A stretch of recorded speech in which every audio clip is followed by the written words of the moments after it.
job the whole game defensively. I think from the start we were locked in. Again, we played a great team defense the whole game. I think that's always important for how we play. And then the second half, our offense just started going. I think at the beginning we had shots that we always wanted to take and just didn't make them. Missed some layups here and there. And then when our offense kind of caught up to us, that's when we started really taking it to the next level. Saying Kimmich doesn't play hardly at all in the last two series, really hasn't played minutes that mattered since the regular season. For him to come in tonight, what did that do for you guys? It's huge.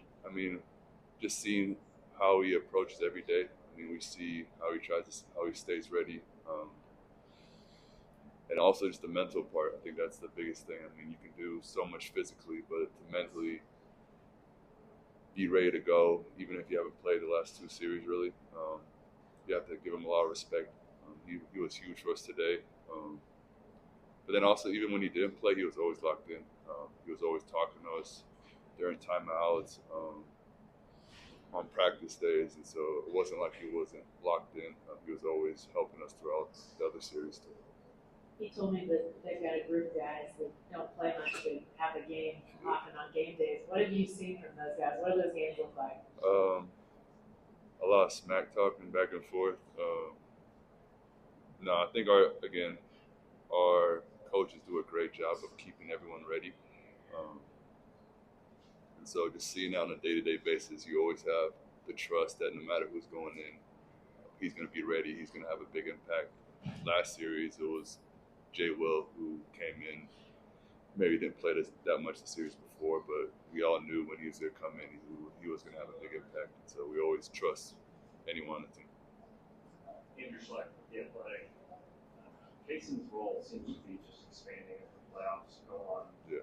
Specifically, his passing, his a lot of throwing. Yeah. You're on the receiving end of one of those tonight. Yeah. Can you just tell me about the chemistry as it's evolved, especially with the lobs? Yeah, I came in the locker room today and called him Magic Johnson. So I've never seen him pass like that before, but it's been great. I think he can adjust to any role you give him. Today it was more facilitating. You're always going to get his defense on a night in, night out basis, but today he was amazing, just passing the ball, getting guys open, and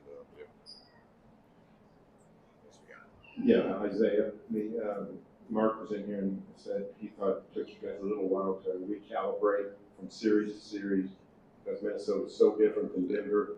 Did you tell that was a challenge in the first half? That just, hey, we're playing a different kind of game now. I think offensively, yeah. I think offensively was.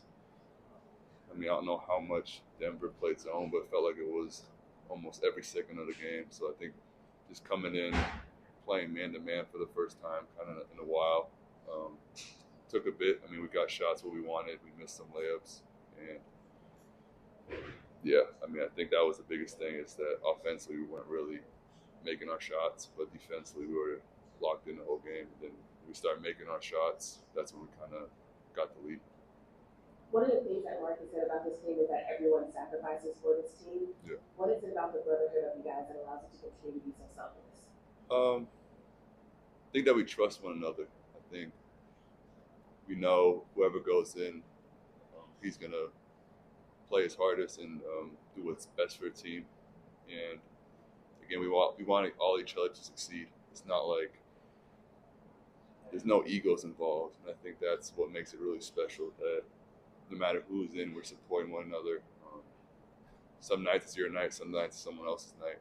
And so I think that's just what makes it really special, that there's no egos involved. Michael Mine, Thunder. Isaiah, Denver threw a lot of zone at you guys, and I think Minnesota at some point will do the same. So I want to ask you, how impactful or what makes it special that you're being particularly playmaking just out of the short rolls and specifically out of the push shot? I think I do a good job of just kind of figuring out what the team needs offensively. If it's more scoring with the floater and just getting people open, or if it's my passing. So I think I've played against different coverages, so I kind of know what spots I want to get to, how I want to get different people open. I think that's what makes it very helpful. So, What's up, my guy? 2 questions. One, what was yesterday like? Like, how do you guys prepare and get rest that quickly in one day? And then 2, when you came in here with this team so young, like, have you been stunned by the maturity that you've seen, like, all season long to this point? Yeah. I mean, yesterday we were really just watching film. We didn't really get on the court at all. I think we were just taking care of our bodies, making sure we were right. I mean, I think what makes Mark so special, he trusts a lot of players. So it wasn't like we had 5 guys playing 40 minutes the series before. So I'm not saying we were fully rested, but we were more rested than probably other teams that played a 7-game series.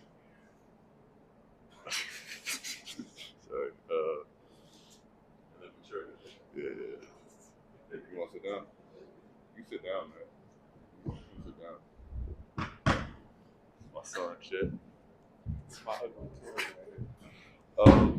But yeah, I think I've seen it from day one how mature everyone is. I think from a day-to-day basis, how people take care of their bodies, how people prepare. You don't see that a lot from guys that are like 22, 23.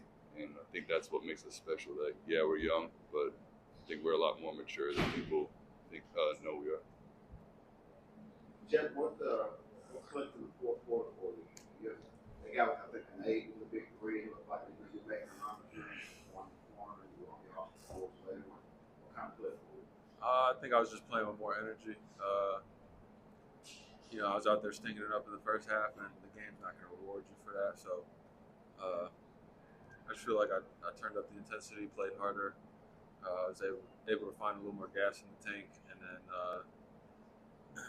really exert that on the defensive end, and then that opened up stuff for not only myself but the rest of the team on offense. Any more questions for Hart before he's going to head out? Just one last one. Last one for Hart. Just a long touch point. I was actually going to ask you the chat, the front court. So kind of help me out here, chat. But just overall at the front court, you guys just seem to really bounce back in the second half. Yeah. What went into that? What were some of the openings you saw from Minnesota, perhaps, or what was something that maybe perhaps said at halftime to sort of get you guys going? I think we talked at halftime. We had to pick up the intensity. I mean, there was a couple times where we were going under the screen, not really putting the pressure up. And I think that we just want to come out, play more our game, be probably more assertive with our defense. And I think it worked out really good. Thanks, Hart. Appreciate y'all. Keep it rolling, Chad.